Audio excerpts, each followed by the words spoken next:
Recording on. Okay. So we're happy to have Anna this week speaking on her work with Catherine on the vacillating tableau. All right, thank you for everybody joining. And let me first share screen here and hopefully everyone can see it.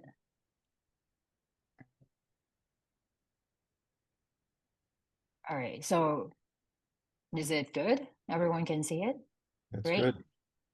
All right. So this week I'm going to just give a mini lecture series on like fascinating tableau. For today, it will be a slide talk. Basically, we want to introduce you to like a bunch of interesting identities, combinatorial identities that we found during like our work last year when we were in ISERM. And this is a joint work with Jenna, Pamela, Catherine, and Chen Chen. And the interesting thing is that all these things have a algebraic structure that support all these structures in combinatorics. And so it's kind of like a connection between the two.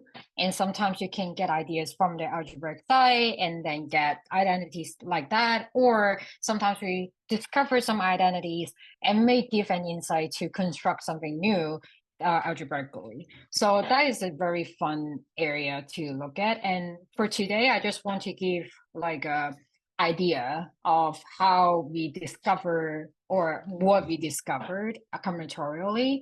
And then for the talk on Thursday, I would kind of have a lecture style talk to talk more about our most recent paper that we post on arXiv. So let's get started. So to give kind of like a background, this is not my focus of the talk on talking about all these connections, but I just want to let you know that what I'm going to talk about has like a really rich representation theory and algebraic side. So Tom and Theodore has this paper that talks about all the connections between the tableaus that we're going to talk about and also the representation theory. And so if you look at the introduction, it says that like it has something to do with the partition algebra and the symmetric group. And they are in Surwald duality on the K-val tensor product of the n-dimensional permutation module of the symmetric group Sn. So and when n is bigger than or equal to 2k, then the partition algebra is isomorphic to the centralized algebra of Sn on the K-val of Bn. So this allows the information to flow back and forth between the partition algebra and also the symmetric group. But even if you don't know the background or the things here, I just want to let you know that that's like a connection between the algebraic side.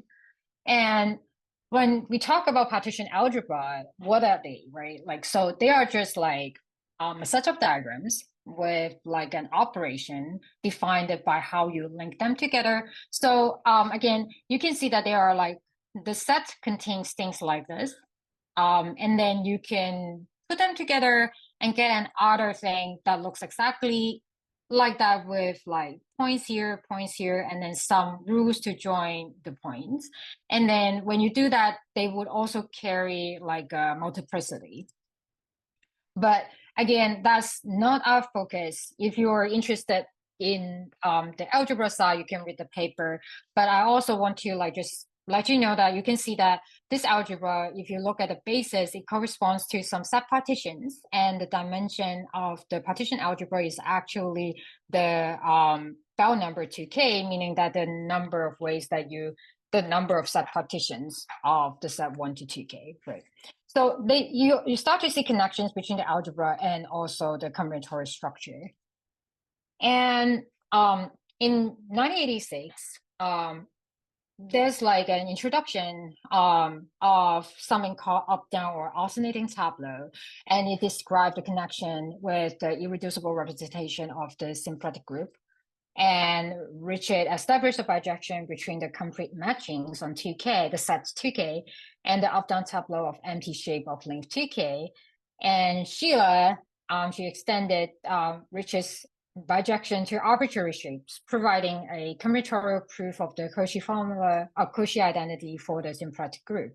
So there's a lot of like activities in this area, starting from the late 80s. And in the early 2000s, so there's a group of people introduced it, including covering here, introduced it, the simplified vacillating tableau, which I will define what that is later, and gave a bijection between the subpartition and vacillating tableau of empty shape. This demonstrates the symmetry between the maximal closing and the maximal nesting in subpartitions. So now you can start to see connections to different combinatorial area. So now let me start by introducing, like giving the definition of vacillating tableau, which is the topic of the talk. So first of all, you fix integers k, which is bigger than or equal to 0, and a positive integer n. We say that an n vacillating tableau of shape lambda and length 2k is actually a sequence of 2k plus 1 integer partitions that start with n, which is a one row shape. And then you do like kind of like half step up until you get a shape lambda. So basically you give me a sequence of shape, and then you start with a one row shape, and then the ending shape would be the index of our shape. So that would determine the shape of your vacillating tableau. And then, so to make it vacillating, this is the criteria.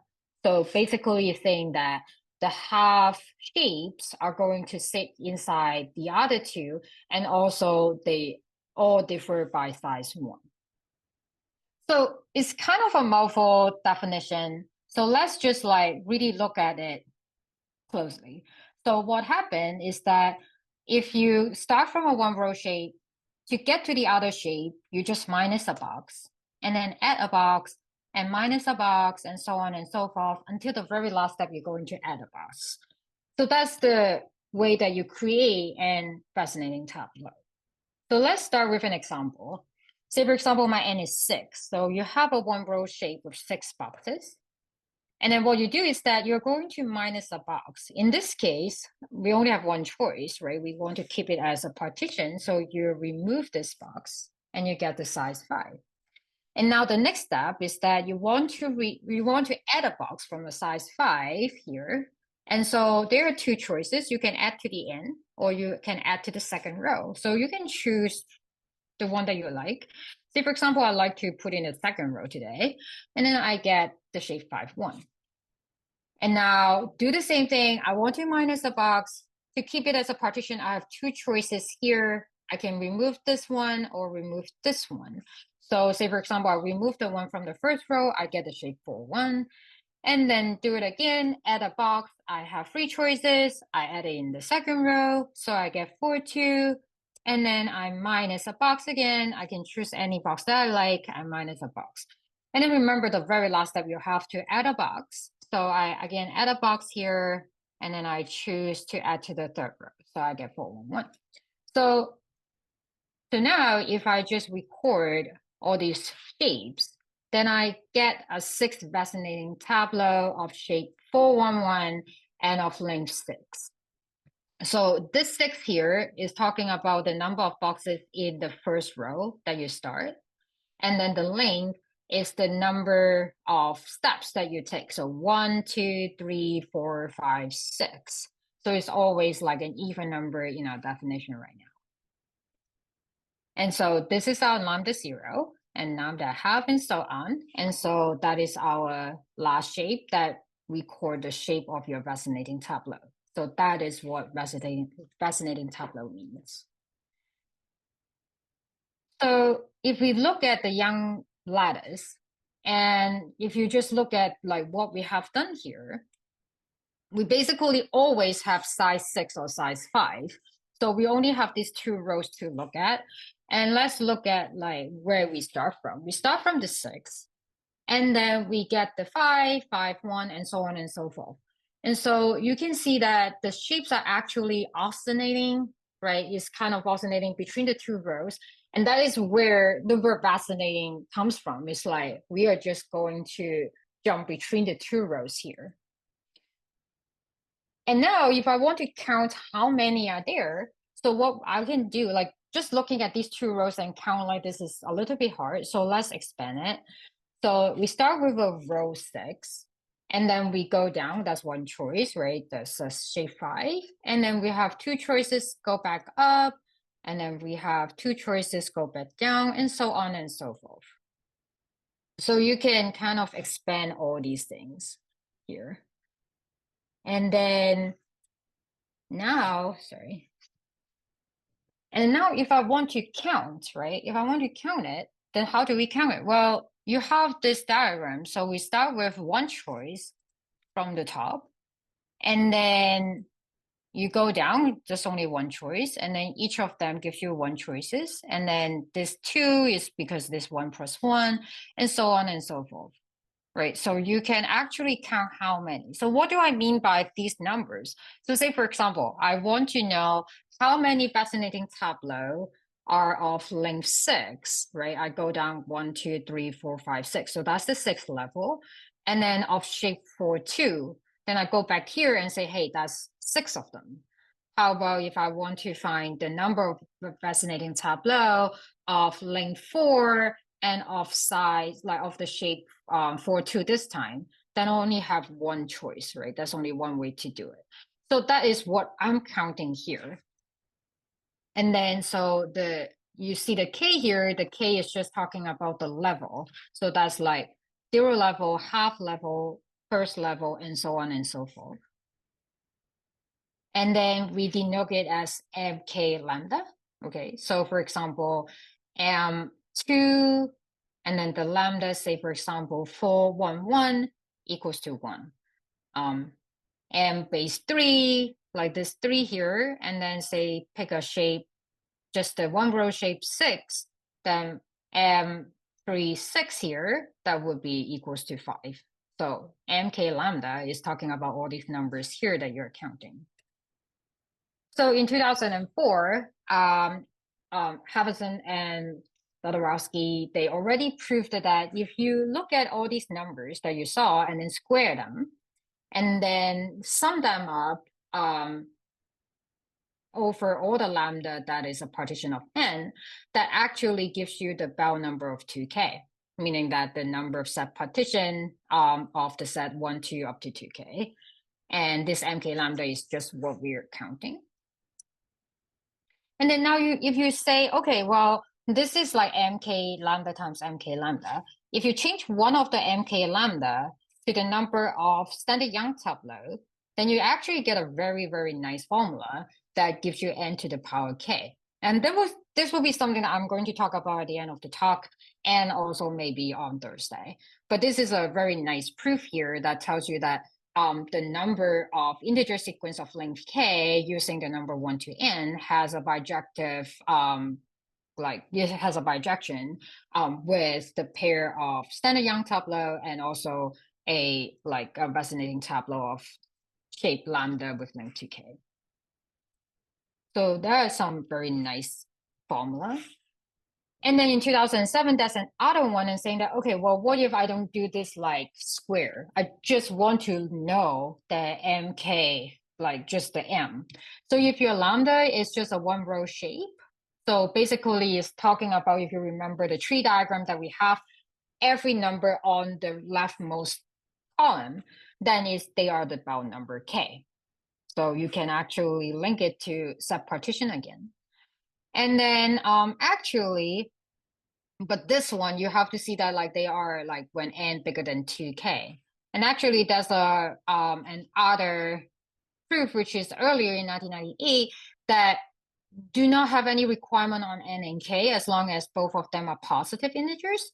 Then they actually can be written as a sum of starting number of the second kind, which is the number of subpartitions of the set 1 up to k into j non-empty blocks. So that's what this is. And then you add them up, then you get the mkn, even if the n is not bigger than or equal to 2k. So this works for any n and k. So there, again, a lot of like nice combinatorial formula. And in 2023, you can see that like, okay, well, we have been looking at the one row shape n. What if I have a column shape, right? 1, 1, 1, 1, 1. So if it is a column shape, we can actually write it as a sum of just two Stirling number of the second kind for any n and k. And the proof is actually using a growth diagram. So these are all the things that we know about the m. So if you have any questions, just like unmute and ask. Okay. All right, so now I want to introduce an other thing called a simplified vacillating tableau. The name is very similar, right? And also, like when you see the definition, even if you don't pay attention to it, you see that it's like the structure is very similar. So, what is a simplified vacillating tableau? In this case, we don't have an n. We just have an integer k, which is bigger than or equal to 0. And then a simplified vacillating tableau of shape mu and length 2k is again a sequence of shapes. And the first criteria is that you have to have you have to have the first one, instead of a one row shape, you start with an empty shape. And you do very similar thing with the oscillating thing. And then now the difference can be 0 or 1. So again, it's kind of a long definition, and just like really look at it closely and see what that actually means. So you start with an empty shape. To make it simplify the resonating tableau, first of all, the first two shape has to be equal. But then afterwards, I allowed you to stay the same or add a box, stay the same or minus a box, and then for the last one, is stay the same or add a box. So the difference between the usual resonating tableau, the first definition that I give you, and this one is that I allowed you to do nothing to the shape. Originally, you have to add a box, minus a box, add a box, minus a box. But this time I allowed you to stay the same. So now, why do you call this simplified, right? And also everyone, if you know me well, you know that I'm going to have some dog and animal photos here. All right. So why, right? So we start with the original example with the fascinating tableau. And so that's our original definition, original example. And then if you remove the first row for everything, okay, and now I have this shape here. So the good thing is that I start with empty shape. And then to check that whether it is a simplified vacillating tableau, I have to make sure that they actually satisfy the definition of stay the same or add a box, stay the same or minus a box, right? So let's see. The first two are staying the same, right? So that's good. And then I add a box, stay the same. I add a box, and then I minus a box, and then I add a box. So it actually fits in the definition. So this actually gives you a simplified vacillating tableau. So that's how the word simplified comes from, because we just ignore the first row, and then that's why it's simplified. So you can see that from an vacillating tableau, what I can do is to just remove the first row, and then I can create a simplified vacillating tableau with shape 1, 1, basically remove this guy, and then length 6. So if you start with a vacillating tableau, I can do this step, right? So now let's look at the diagram again. So this one is the same method of like the one that we do, like empty shape. So you have to stay the same, add a box, right? Stay the same, minus a box, or stay the same. So every time when you go from an integer to a half integer, you stay the same, or you remove a box. From a half to a integer, then you stay the same or add a box. So that's how I create this diagram. And then you can do exactly the same math and then say, okay, I want to count how many are there of these type of stuff. So I call this GK mu for now. And then you do the same thing. And then you get, again, some numbers. So if you compare to our original MK lambda, you probably will notice that all these numbers appear before, right? So you're like, well, does that mean they're the same thing? Well, yes, to a certain point. So these two guys are the same. When I say lambda star, it just means that like the first row of lambda is removed. So if you give me a lambda, remove the first row, it's going to give me some simplified resonating tableau. And so these numbers actually match if my lambda is bigger than or equal to 2k. But if you do the math, again, for two more rows, you will start to see some difference between the two diagrams. So for example, here you realize that, hey, that's a one missing on the left-hand side. And then, of course, that is going to affect all these things, right? So it's going to be different when your lambda, the size of lambda is not bigger than or equal to 2k. In general, these numbers are going to be bigger than or equal to these numbers. Anyway, so these are simplified vacillating tableaux. So they are not really exactly the same thing.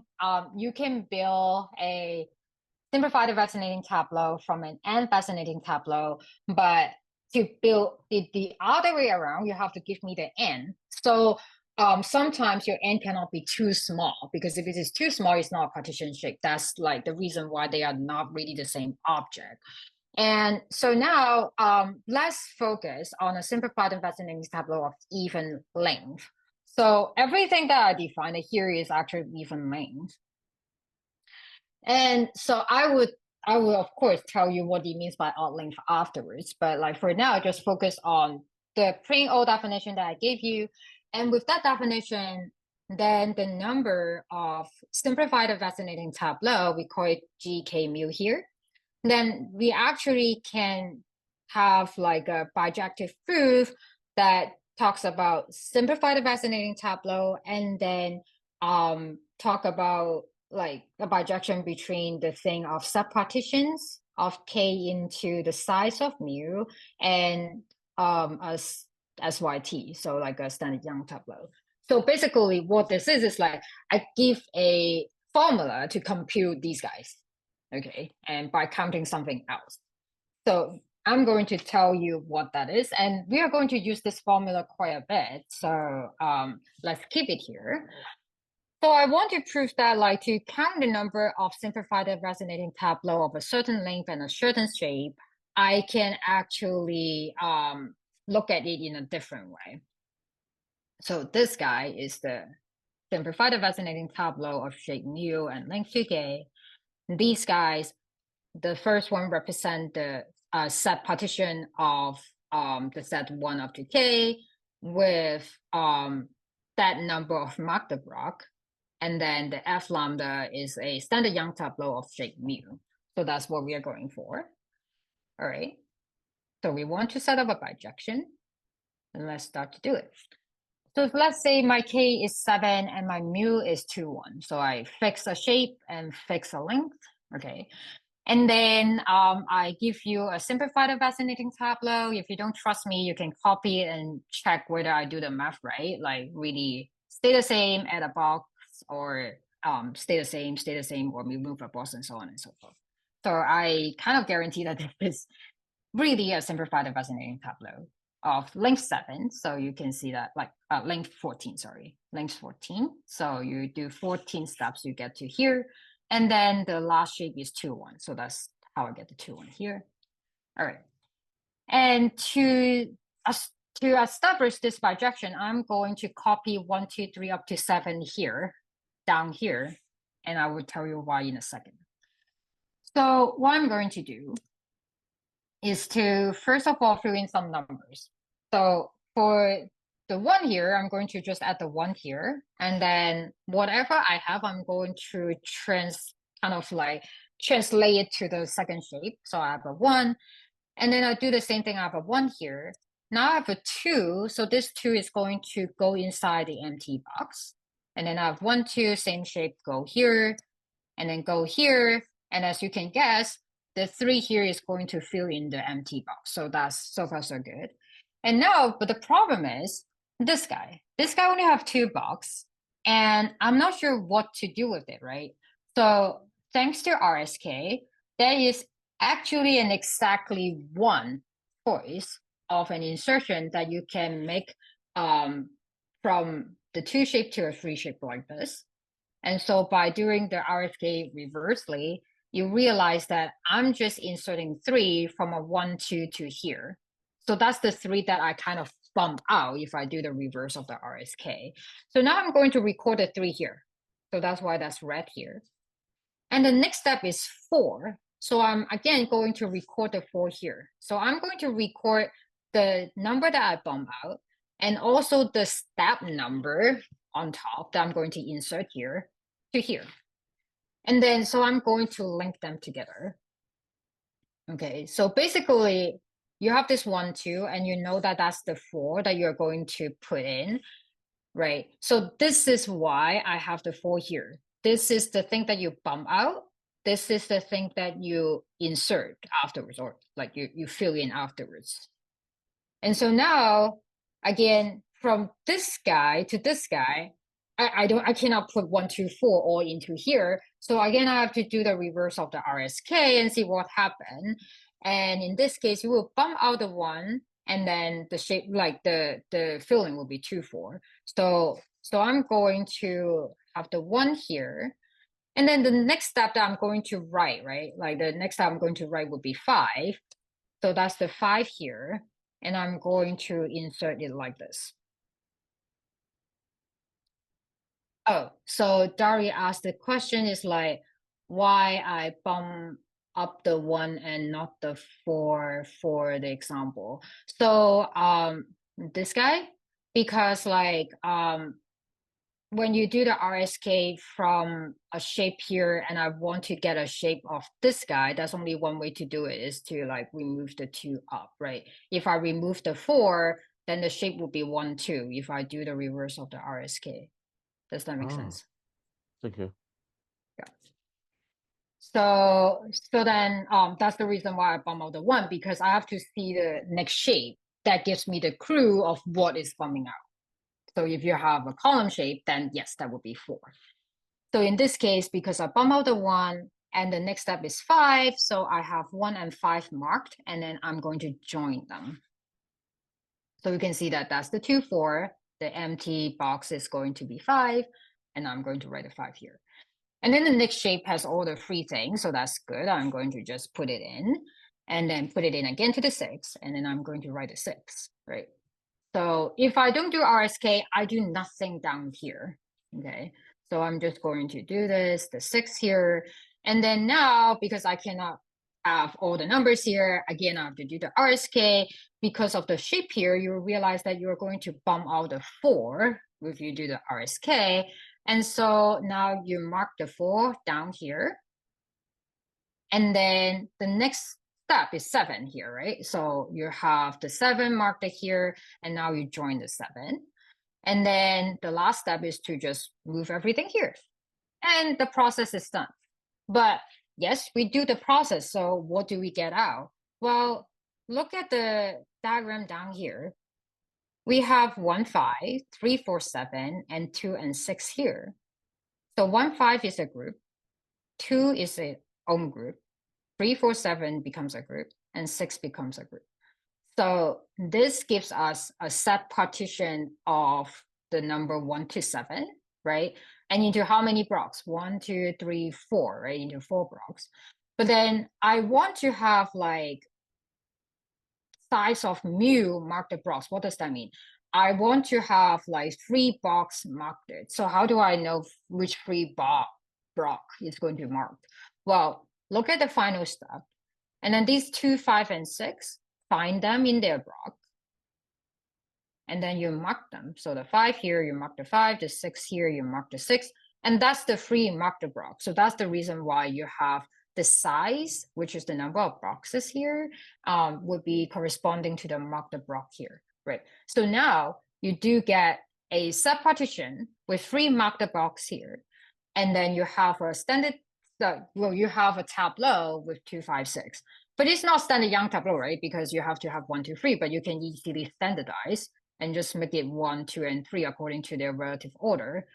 So now you can start with a simplified vacillating tableau and give me a pair of things like that. So that's one way of the bijection.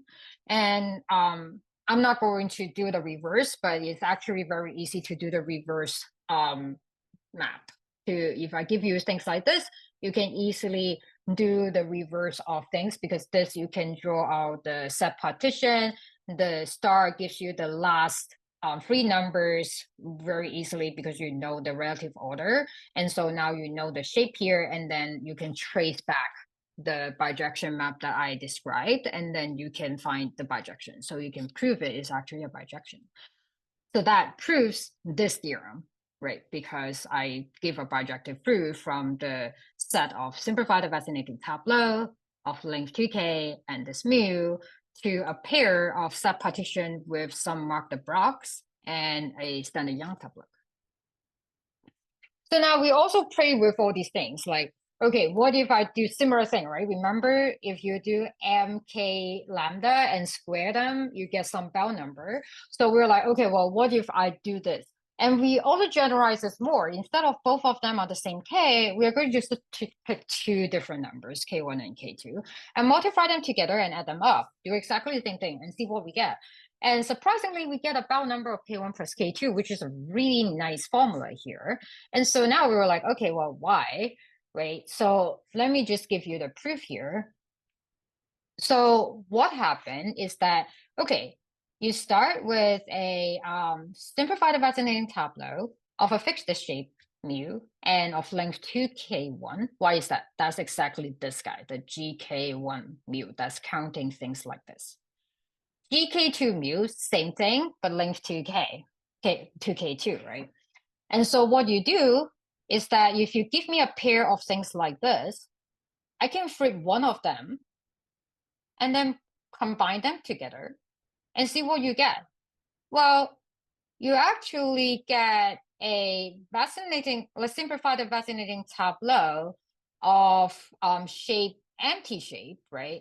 And length 2k1 plus 2k2, right? So that just means that give me a pair of these objects, I can glue them together to get this object here. Now, how about if I give this object to you, right? If I give this one from empty shape to empty shape with the size, like with the length 2k1 plus 2k2. So now how am I going to go back? Well, because you give me k1 and k2, so of course I know how to cut them. So I know how to cut the 2k1 and 2k2. So I cut them. And then that's a shape here, right? So I call this shape mu. So 2k1, 2k2, call this shape mu, and then separate them. And of course, I get back a simplified vacillating tableau because you start with this, right? And of course, you satisfy the equal or add one box minus one box thing because originally you satisfy that. So this guy is already a simplified vacillating tableau. And this guy, if you just flip it around, it gives you back another simplified vacillating tableau. So now you get back a pair.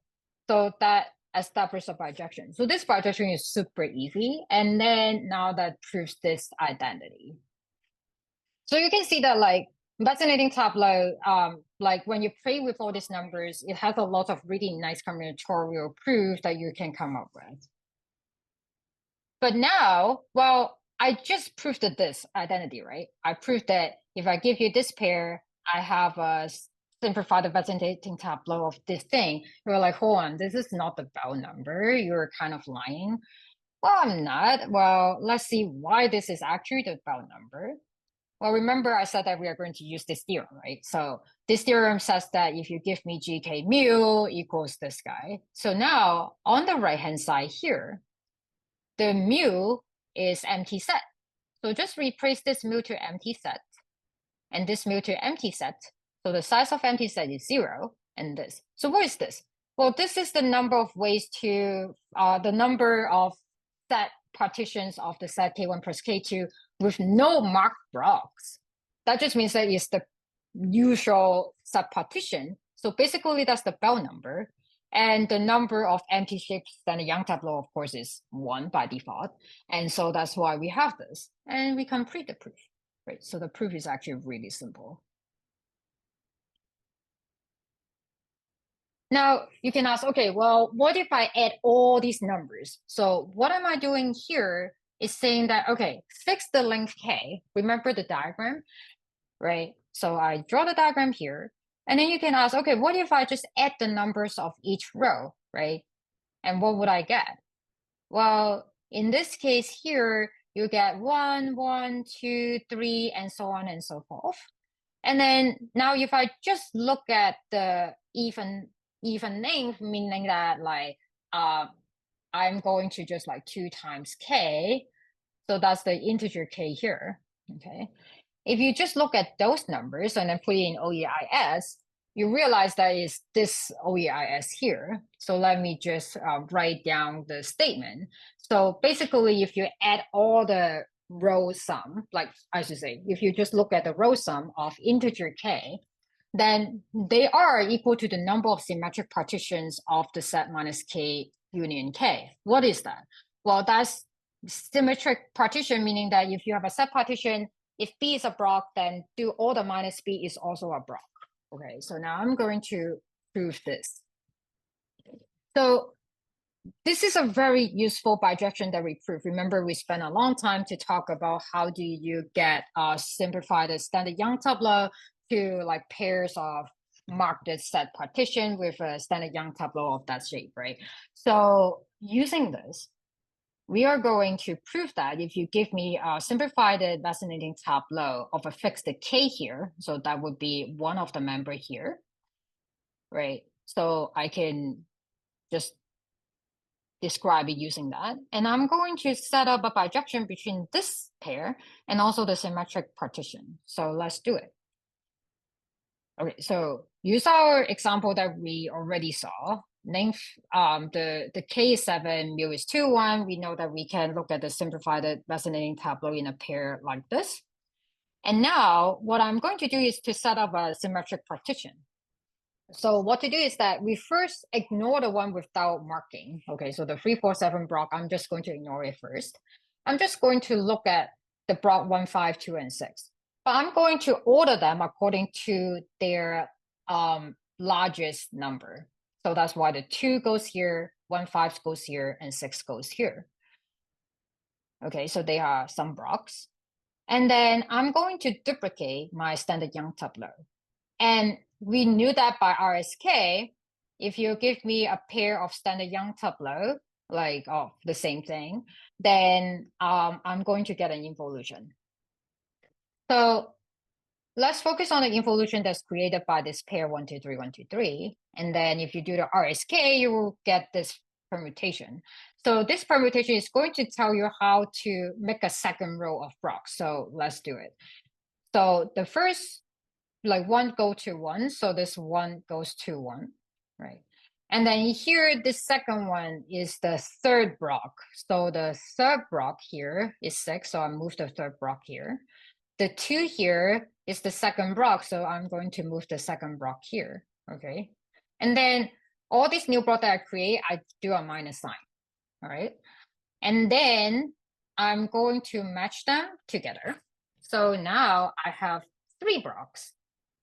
Okay, so let's put these blocks together and make them blocks. Okay, so then I still have 3, 4, 7, right? So I'm going to duplicate them, and then one block has all the minus and the other one does not, and do this. And so now I guarantee that I'm going to get a symmetric partition of minus 3, minus 2, minus 7, minus 6, up to minus 1, and 1 to 7 like this.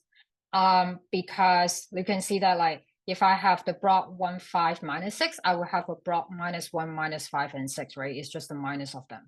So by construction, this is already a symmetric partitions, and it would include 1 to 7 and minus 1 to minus 7.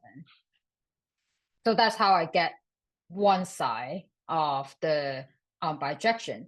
Again, this bijection can be easily inverted. So you can actually check that. You can, if I give you something like this, you can create a pair like this here. And this pair, by the previous proof, it corresponds to a simplified vacillating tableau.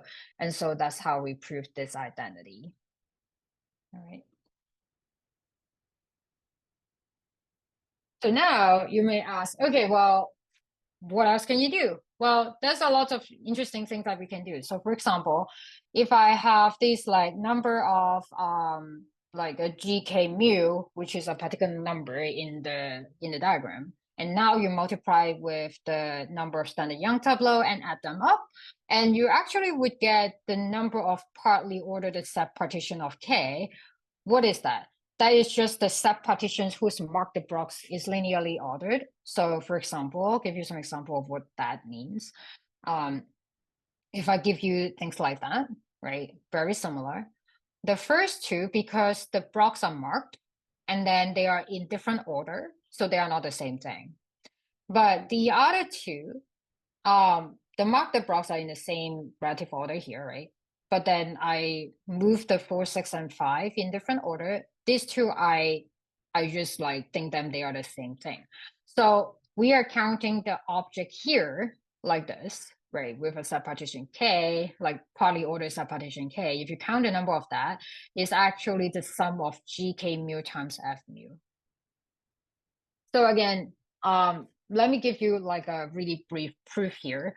So we use this as our favorite bijection. Whenever we think about the simplified vacillating tableau, I'm going to think about it as a pair of subpartition with some marked blocks and a SYT. So let me just call that B star and T. So that's the marked block and then a T. Okay, so that's our GK mu standing for this pair.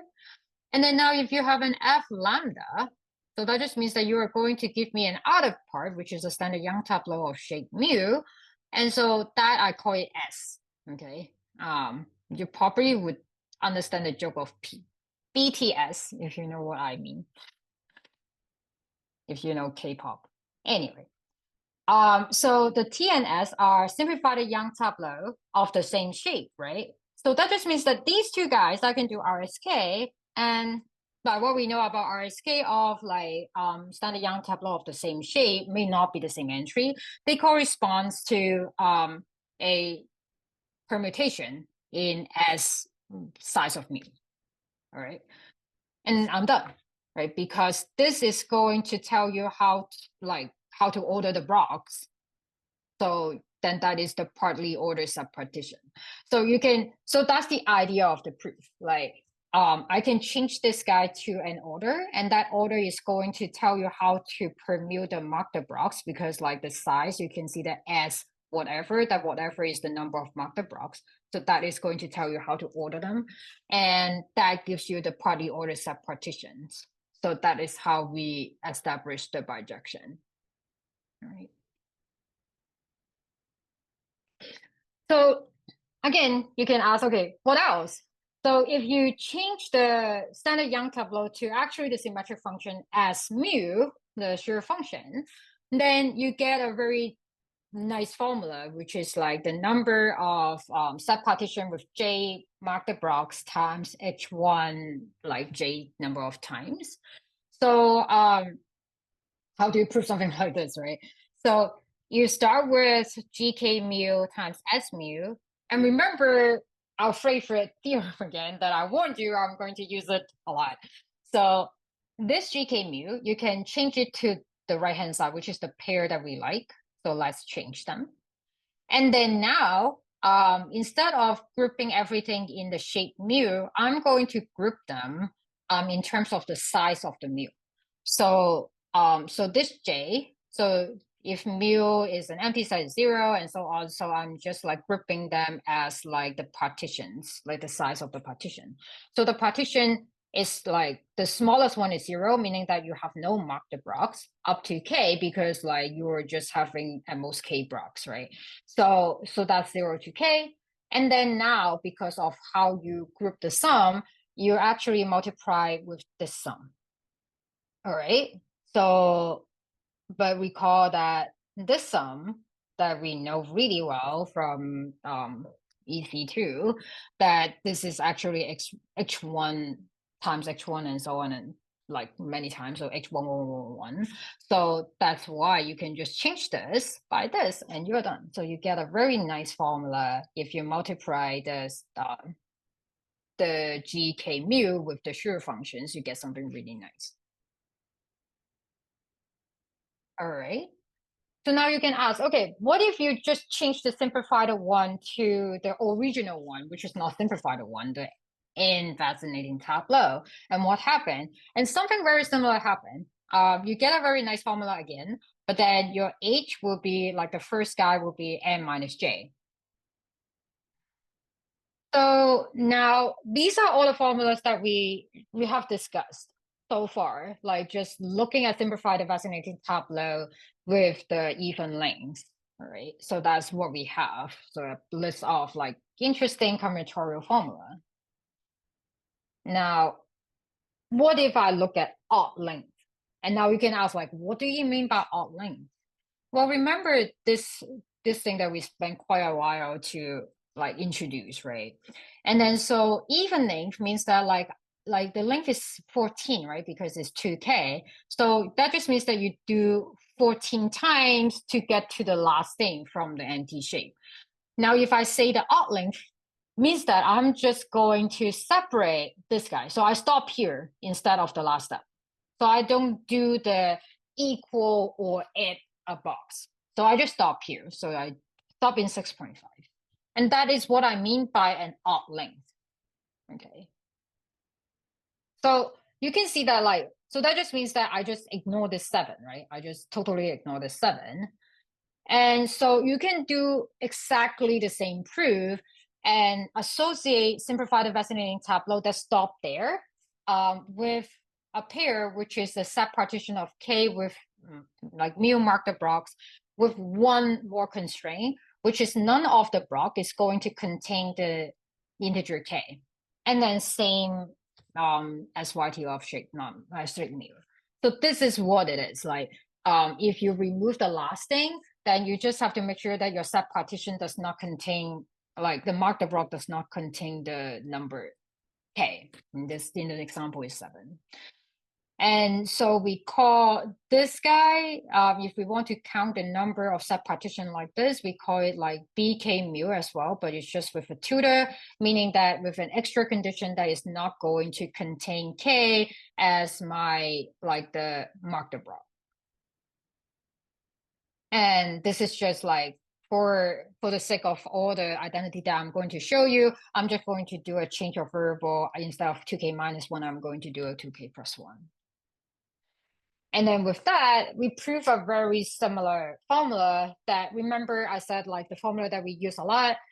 If you change it to an odd length, we actually get almost the same formula, just that change the B to B tutor. So meaning that if you're just asking me, okay, what is the specific number on the level K, which is an half integer, then what are those things? You can actually found like just treat it as like a pair of set partition with this extra condition and a standard Young tableau as before. So now you can do all sorts of things again, right? We did like multiplying two like G's together. What if I do the same thing now, like K1 and K2? Again, the proof is basically the same. You flip things, and then you have exactly the same formula with the bell number adding the two things up. So K1 plus 1/2 plus K2 plus 1/2, and you get the same thing. So the proof is exactly the same. And then you can say, okay, what if I have one of them is a half integer and the other one is an integer, right? So then what would happen? Well, then this sum that you add them up is actually the number of partitions of K1 plus K2 plus 1, where with an extra condition that K1 plus 1 is in the maximum in its block. So you try to look at the set partition and find the number K1 plus 1. And then you have to make sure that it is the maximum. Nobody is bigger than it in its own block. And that's it. Like that's the extra condition. So that's what it is counting. And then now, remember we proved that if like you have the GK, meaning that if you add up all the numbers in the same row, you can actually treat it as a symmetric partition of minus K union K. So now what if it is a half integer? Well, you get very similar thing. You get a symmetric partition, but in this case, it's the set of minus K 2K, meaning that you include the number 0. So 0 is inside your set partition. And then we also realized that like if you look at half like integer, meaning that if you look at the diagram that with all these numbers, if you just look at the sum of the half integer rows, they are actually a binomial transformation of the one with integer rows. So you have a binomial relation between the integer row with the integer rows. And then we also realized that, hey, if we do the same thing, like multiply with a standard, like the F mu, the number of standard Young tableau, and try to look at all these numbers and then compare it to the previous one, which is just the K. And we realized that, oh, it is again a binomial transformation, meaning that you satisfy formula like this. And then now you can ask, okay, what if I multiply by S mu, right? Like we already showed that if it's just an integer multiplied by a shear function, you have a nice formula like this. And then we also have proved that if this is like the plain old n resonating tableau multiply a shear function, you have something like this. Now, what if they are all half, meaning that all the k becomes like half integers, like k plus 1/2 like this. And then same thing, you get basically the same thing, but with a tutor, right? So this is what that is. And then if you do the k minus 1/2, you get a very, very similar formula as well. So the very last thing that I want to introduce after introducing simplified vacillating tableau of odd and even, the n vacillating tableau at the very first. Now I want to introduce something called limiting vacillating tableau as a third element. So again, the definition looks very similar, right? But the only thing that's different is that you allow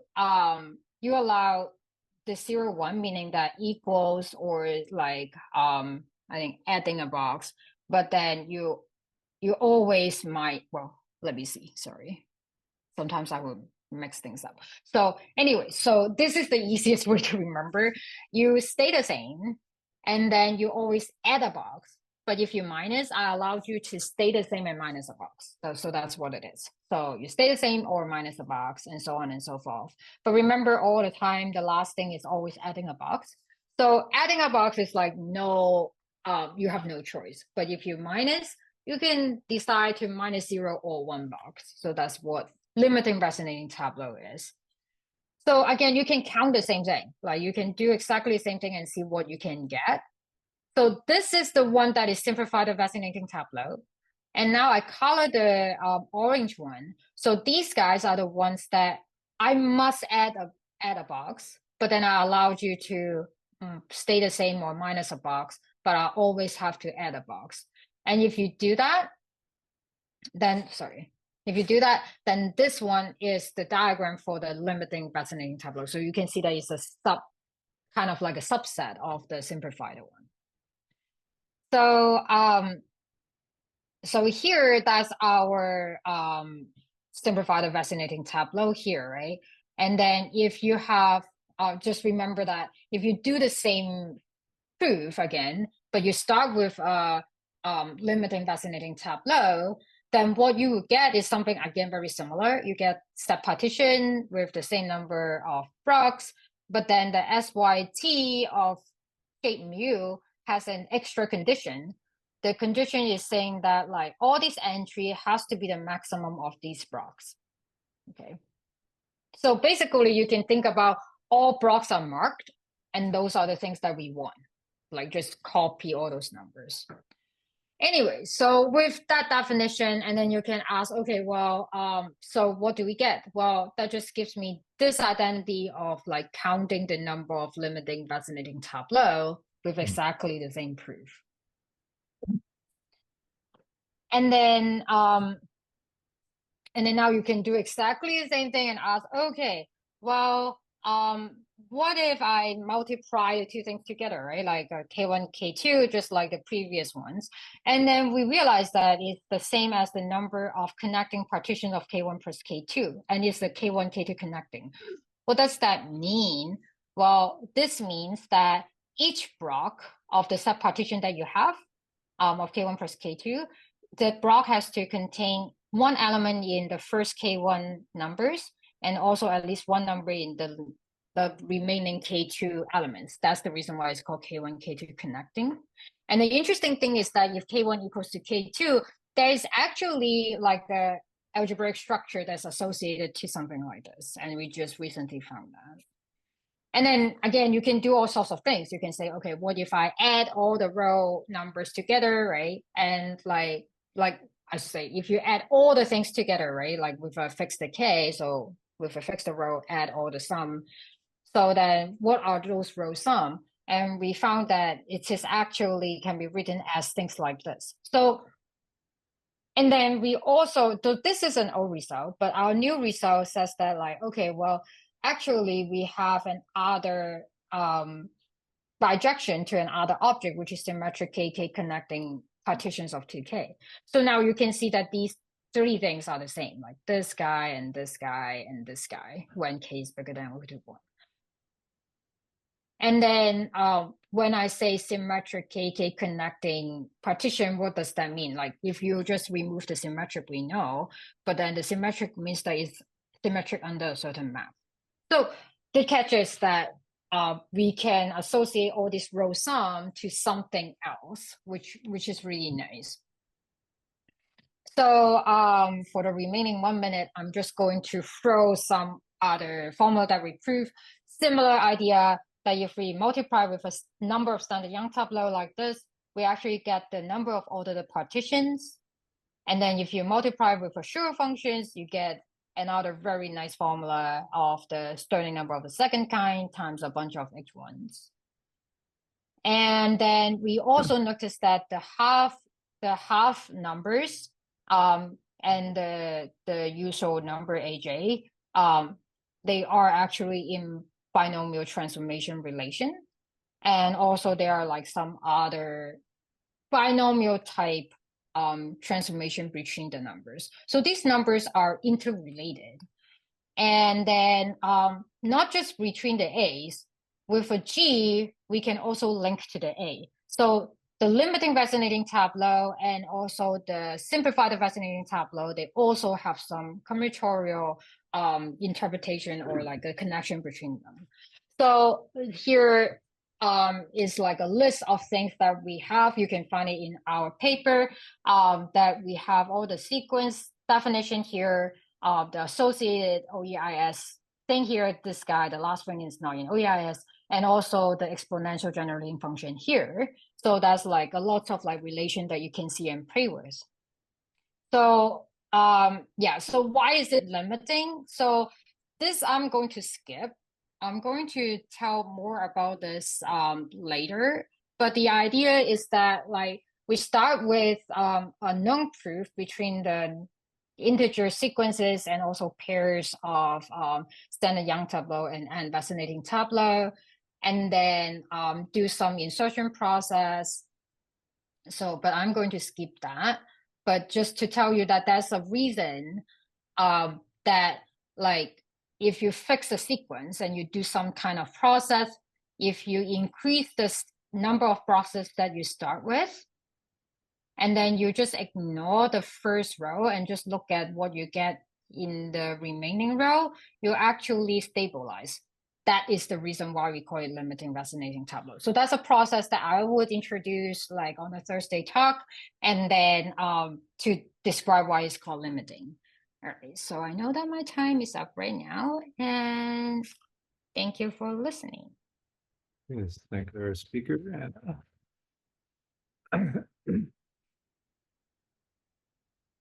Yeah, any I questions? recognize Elsa on the far left, but what's the brown dog? It's Bruni. He is the Bruni. one brain cell dog. Yeah, he's really dumb, but he's really cute. Okay.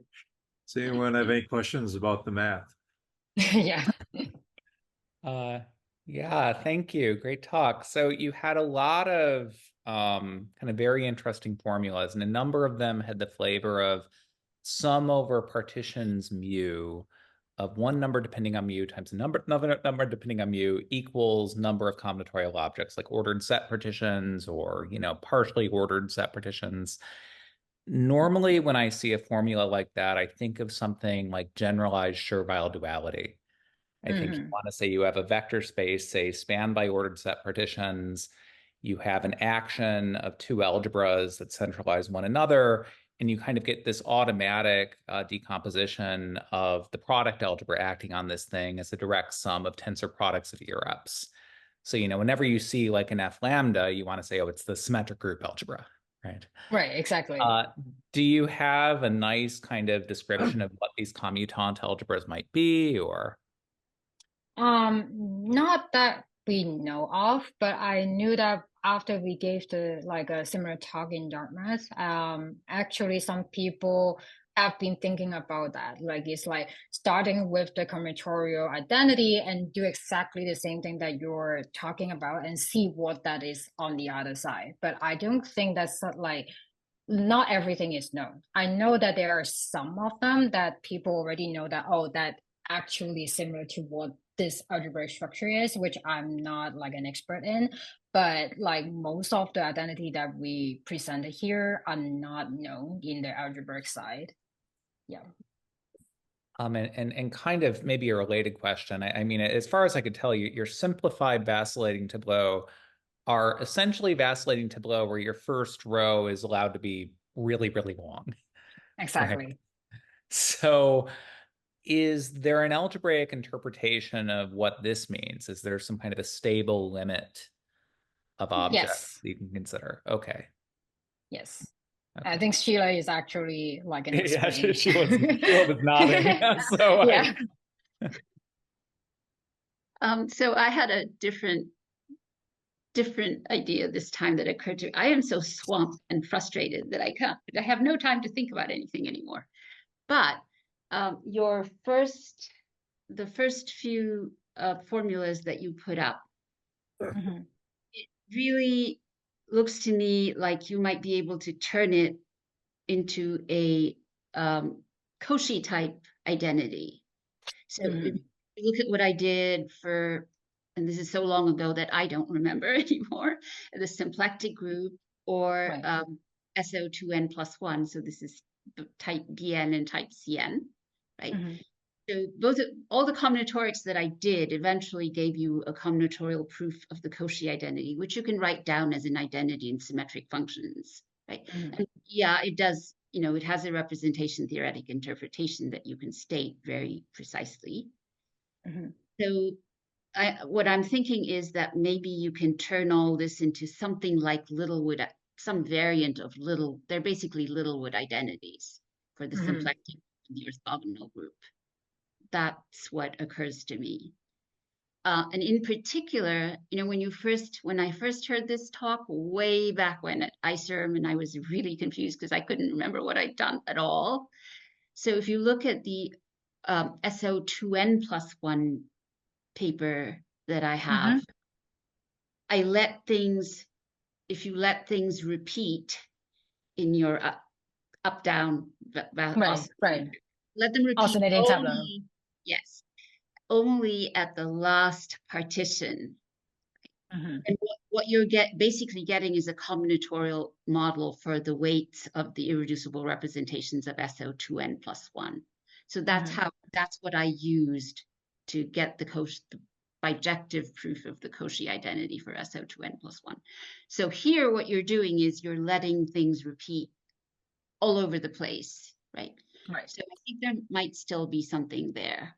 I need to like sit down and write all But that's a great idea. Like try to like mimic what you have and then try to generalize like from all these formulas and see what we can get.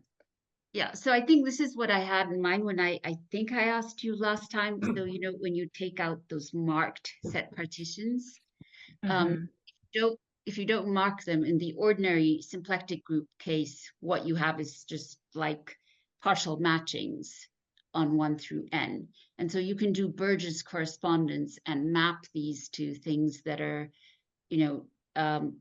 basically Schur functions where all the columns are even or all the rows are even or something like that, right? So it gives you, if you look in McDonald, it gives you one of these Littlewood type identities. So what I was thinking was you would take your you're now calling them marked set partitions, but you could take those and convert them into Tableau, I don't know, by some variation of Burgess correspondence, where now you don't have partial matchings anymore. So you don't have, okay, so maybe it's easier to say this in the terms of the symmetric group. You don't have involutions in the symmetric group anymore, but because you have blocks of size greater than 2, so you can't think of them as involutions, right? But maybe you can do something with those blocks that have size larger than 2 by, I mean, doing something really dumb as a first pass is just take them all and think of them as a row, right? Or a column, whichever one you wish, and try and put them together to make a tableau.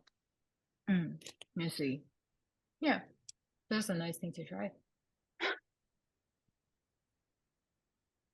Okay.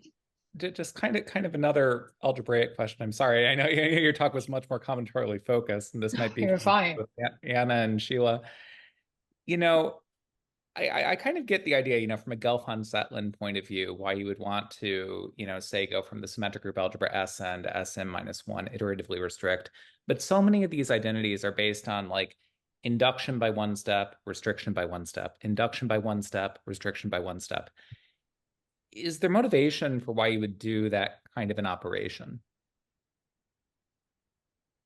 I think what I understand, because I actually learned all these from the combinatorial point of view, so I'm not an expert in that area, but like what I knew is like, because like doing this like by one step is still kind of like maintain a lot of information from the previous one. So you don't lose that much information, and that's why there's like interesting things going on, and that's kind of like manageable.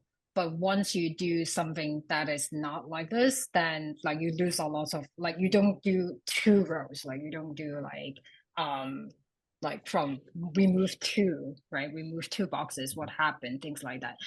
So that is like harder. I remember Rosa mentioned that like once you do 2 boxes, you lose so much information that you cannot even kind of like recover it. So that is the hard part, like in the representation theory kind of like sense. But one box is still having a lot of information there. So that's kind of the reason why interesting thing is going on and easier to handle. That sort of makes sense, if I can just interject. Yeah.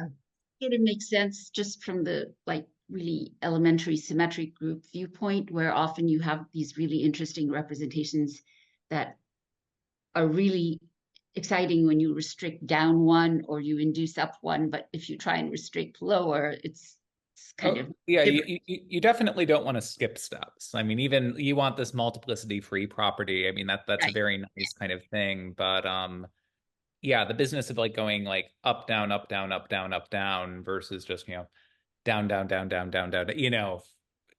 Yeah, I guess. Yeah, like who thought of that and why? That's sort of Then I don't know. But isn't that like oscillating tableau allows you to go like down down instead of always up down, or like oscillating tableau always have to be up down? I'm not quite the sure. oscillating or the vacillating. I forget. It's always up. Yeah. Yeah. What exactly is the difference between this vacillating and oscillating? This is something that the way Tom Halverson said it at FIPSAC, vacillating could do either, because vacillating is like, oh, right. I'm not sure, I don't know, but oscillating is, you know, it's like you're definitely going. But you're not alternate. You can do either. I thought the difference was that in vacillating you could repeat. Yes, exactly. Well, okay. or you could repeat, or you could interpret that as like doing nothing in the middle. Like, you know, you went down. Traditional, the notion of oscillating, I think from Sheila's paper, oscillating is in every step you can go up or go down. So you can have a sequence of up down, but the set partition you would often would be a matching, because every element there would be either you increasing one or decreasing a box, which just starting an edge or ending an edge in the, but every point can only be serve as one purpose. And for the vacillating tableau, actually each point you kind of break into 2 parts, a left step and a right step.